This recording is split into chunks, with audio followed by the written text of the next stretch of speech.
Yo, yeah, yo, what's up? King here today to do Hunter x Hunter 2011 episode 119 review. That is, of course, 119 of Hunter x Hunter. Now, before I get started, of course, the episode link will be in the description box down below on Crunchyroll.com. If you cannot view it, Google, Bing, Yahoo, go. That's simple. Now, this one right here, people, this one right here is, it's all about Ikalgo, but that's not the main focus, alright? At least that's not my main focus. My main focus was Killua. Killua and his Godspeed technique, alright? Godspeed. Listen, the thing here is that I want to give Ikalgo props. I really do. But, like, the fact that he couldn't kill the guy, I'm like, oh. I mean, there were positives and then there were negatives. And I'll get more into detail. But this review is actually fairly simple. I mean, well, this episode is fairly simple. So this review should, keyword, should be quick by my standards. Keywords. So, yeah, words. I'm going to say words. So, so, let's move on, alright? When it came to the ending scene with Morel and Poof, I mean, it's the same thing. They've been in the same spot for, like, literally 5 episodes. I'm not joking, 5. And it's this whole, should I attack, should I not attack, I doubt myself. The reason why you doubt yourself is because you're skilled, but it's going to be the downfall of you, quote-unquote. And we can see next episode, for based on the preview, you can see that Morel does strike. But, again, it took him a while to do so, because he wasn't aware. He assumed that he was going to transform Poof into some kind of, like, mutant, butterfly, crazy creature, or pull an Aizen and look far more slick back. But here's the thing. In actuality, Poof is breaking down his body into, like, these small microorganisms that are passing through the gas. And, of course, Morel makes the assumption, like, wait a second, well, he makes the deduction that, hold on, there's no way that Poof will be willing to transform and leave himself vulnerable at this point in time. And plus, it is taking quite a bit of time in retrospect to the other stuff that's going on, because, again, this has all been happening like a few seconds, and a minute is a lot of time. So, again, that we're going to see actually go down in full in the next episode. So, that end part was okay. Now, when it comes to the whole Ikalgo thing, I'm indifferent, I really am. Because I want to give him credit, because he did pull off a very nice plan when it came to the crab guy. Belagron, Belegru, Belegrun, Belemama, B. Let's call him B, alright? I don't know what the fuck his name is. Blah, blah, blah. Beetlejuice, I don't know. So we're gonna call him B, okay? And B is actually, he's not dumb, but he's not as perceptive as Wolfen, nor is he as intelligent as Poof. But he's still fairly intelligible. Or intelligent. Intelligible. Is that the word? I have no idea. Let's move on. And what I can say is that, again, Ikalgo, he pulls off a very nice plan on the spot. Because he realized, oh shit. Because he assumed that he was going to be trapped in the elevator, the crab guy, B.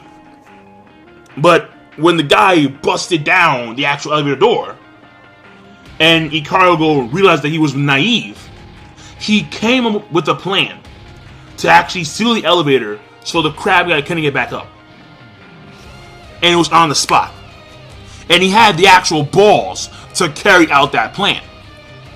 With great efficiency, mind you. He even had the whole, like, rope thing going on, taped to the tank, and he was breathing the oxygen through those means. He even taped the bottom of one of the doors so he can slide back into the actual monitor room. He even faked his own suicide. So he did a lot of things in like a few seconds. So very nice planning. But at the end of the day, he couldn't end the game. He couldn't finish him because he was right there. All he had to do was just press the trigger, and the guy would have died. But because Ikalgo had never actually killed someone with his own hands, he was very hesitant, and at the end of the day, couldn't do it. Threw up, and he called himself a coward. So he puts all the blame on himself, which is rightfully the case, because there's no one else there. So all the blame has to go to him. He failed the plan. However, the crab guy is knocked out. B is done, at least as far as we know, because it may take him a few minutes to actually wake up, and we know that a few minutes at this point in time is a lot of damn time. So my thing here is this. In a sense of character progression, character development, you can say that Ikalgo did get quite a bit, and that's true. Because we see this psychological battle about how he wants to do this for his friends, but he doesn't have the stomach to do it.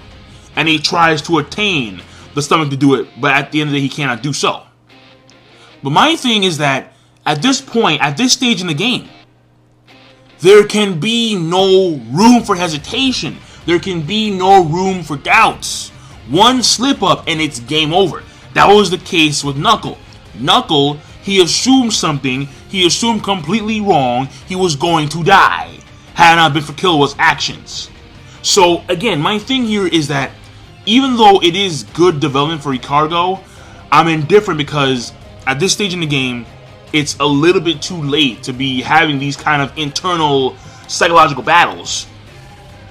And the simple fact that Ikalgo, even though he failed, he did admit to being a coward. And even though he succeeded in coming up with the plan, he couldn't execute it fully. So I'm very indifferent. I really am. So I don't know where to go with that middle part, even though it's like the main chunk of the episode. I have no idea. None. So let me move on. The final bit. Killua. Whoa. Well, I should say the final, as in the sense that the main part that I want to talk about.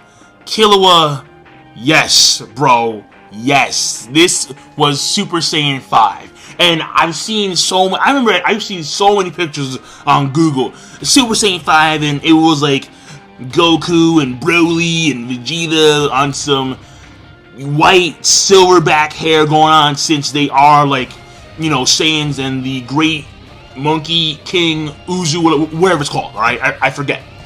Because, again, Dragon Ball Z is long over. But here's the thing. Well, no, it's coming back, but the monkeys have been long since irrelevant. So, here's the thing, though. When Killua actually does his Godspeed, he looks straight up like a Super Saiyan 5. I'm not joking. And he has a whole lightning thing going on, and it's epic, alright? I got a little bit of a... And not because I'm oh yeah, you're a shorter dude. No. It's because he's lightning. He's rocking the lightning with a lot of... represent the lightning, guys, with some true shit, man. This guy, he actually has two techniques, Killua. One is called... Well, he has two stages of his skill. Lightning speed, or speed of lightning, wherein which he gains full control of his own body. So I don't really know if it's like the speed of lightning, because it doesn't say, when it comes to his technique description, it doesn't say that he moves at the speed of lightning. More so, he gains control of his full body. So I don't really know what that entails fully. Because someone was saying how... well, not someone, but I remember when I was reading Hunter x Hunter, we did have a debate. I remember, I forgot with who. But someone was telling me how it's very similar to the Raikage and Naruto. I have no idea. But whatever. The next thing, though, is his Shippu, his whirlwind. And what that is, basically, is that he bypasses the synapses of his brain with the aura of his electricity. And he does this to a great degree, where he actually has a pre-routine. He has a preset command, where based on the aura vibration of an individual, his opponent, he reacts and he presets his attacks. So it was very cool the way they depicted it, where in which Killua, like you would see Youpi, like there was one scene that was actually a very good depiction of that, where it was Killua standing still, and so is Youpi. And as Youpi begins to move up and look towards him, Killua disappears and he vanishes. So Youpi's going like this, and Killua's already gone. And you see this time and time again, where Youpi tries to turn towards him, and he can't. He can't even yell. He can't even transform. That's how fast he's moving.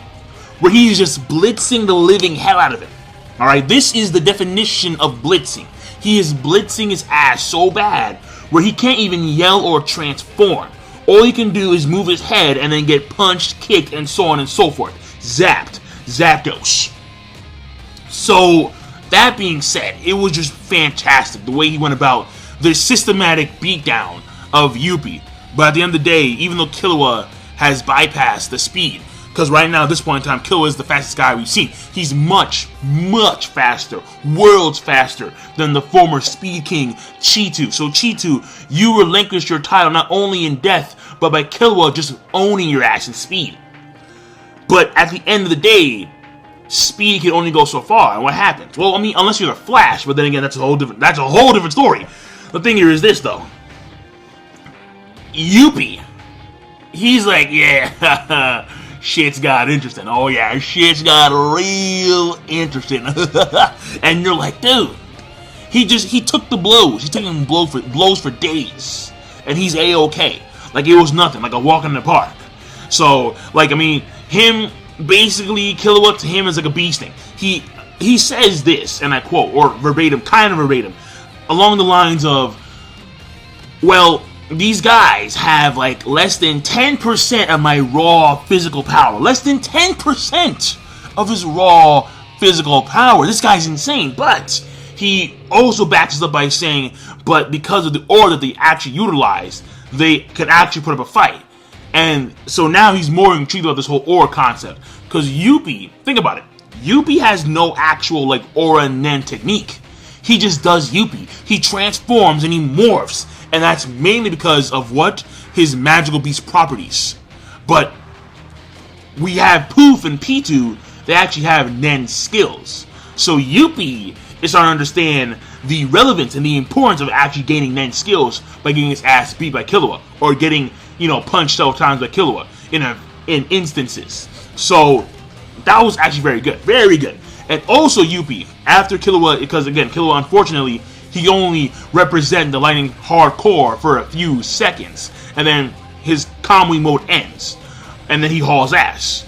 And then in comes the chameleon guy, he grabs and like they disappear. God's accomplice. Here's the thing though. Youpi is actually able to realize, so there probably is someone who has the power to make these guys disappear. So Youpi is starting to catch on, alright? Slowly but surely, he's starting to get there. And this all occurred because of that initial explosion. And also, know how the black spot on his shoulder is gone, which means that Hotel Raffrasia is also, it's deactivated. Meaning that Shoot is knocked out. Alright, he's unconscious. So, but yeah. So based on the first part alone, the episode rating is probably going to be a great. But when you add in the other two parts, I'm going to say a good plus. I'm going to rub it down. Because Ikalgo, I really am indifferent about. I really am. And the Morel stuff, it's been like the same thing for the past like 4 episodes. We haven't left the whole, smoky jail. Smoky jail. And, smoky jail. We haven't left, man. So, it is what it is. And those are my thoughts. What are your thoughts, alright? Let me know what your thoughts are in the description box down below. That's my rating.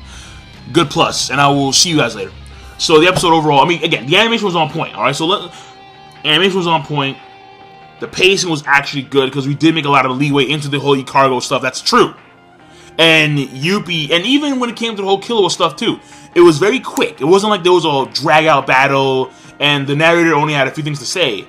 And in the process of saying those things, Killua was already beating Youpi down, in a sense. So we did make a lot of leeway into the story. on those two parts. But again, Morel and Poof, smoky Joe. We haven't left. So, rating's gonna be good plus. I will see you guys later. Be sure to, of course, rate the video, comment, and subscribe as always. Peace. Have a nice day.